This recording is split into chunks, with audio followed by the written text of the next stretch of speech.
தேவ ஜனங்களே, ஒருவேளை நீங்கள் இந்த சூழ்நிலையில் இருக்கிறீர்களா? வேலை ஸ்தலத்திலும் நீங்கள் எதிரிகளால் சூழப்பட்டு இருக்கலாம்.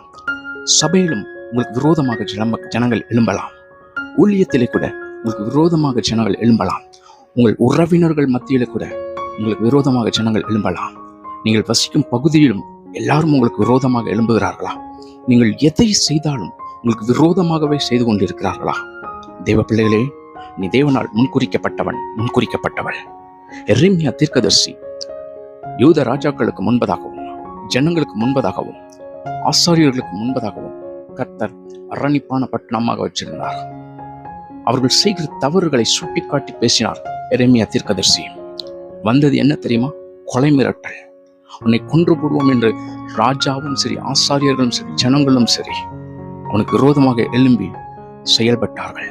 ஆனால் எரேமியா 1வது அதிகாரம் 19வது வசனம் எப்படி சொல்லுகிறது? அவர்கள் உனக்கு விரோதமாக யுத்தம் பண்ணுவார்கள், ஆனாலும் உன்னை மேற்கொள்ள மாட்டார்கள். உன்னை ரட்சிக்கும்படிக்கு நான் உன்னுடனே இருக்கிறேன் என்று கர்த்தர் சொல்லுகிறார் என்றார். தேவ ஜனங்களே, இந்த வார்த்தை உனக்கு தான். உனக்கு சுற்றில் நீ உண்மையாய் இருக்கிறபடியினால், நேர்மையாய் வாழுகிறபடியினாலே, எல்லாவற்றிலும் ஒழுக்கத்தோடு இருக்கிறபடினாலே, உங்கள் குடும்பம், உங்கள் பிள்ளைகள், உங்கள் உறவினர்கள், உங்கள் நண்பர்கள், வேலை பார்க்கிற இடத்திலே உங்களோடு கூட பணிபுரிபவர்கள், சபையிலே, எல்லா இடங்களிலும் உங்களுக்கு விரோதமாக தான் ஜனங்கள் எழும்பி யுத்தம் செய்வார்கள். ஆனால் அவர்கள் உங்களை மேற்கொள்ள முடியாது. அவர்கள் உன்னை மேற்கொள்ள முடியாது. காரணம், எந்த சூழ்நிலை உனக்கு வந்தாலும், எப்பேற்பட்ட ஆபத்தாக இருந்தாலும், தேவன் உன்னை ரட்சித்து வழி நடத்துவதற்கு உன்னுடனே கூட இருக்கிறார். எரேமியாவோடு கூட இருந்த கர்த்தர் உன்னோடு கூட இருக்கிறார். எதிரிகளை கண்டு பயப்பட வேண்டாம். ஜனங்களை கண்டு பயப்பட வேண்டாம்.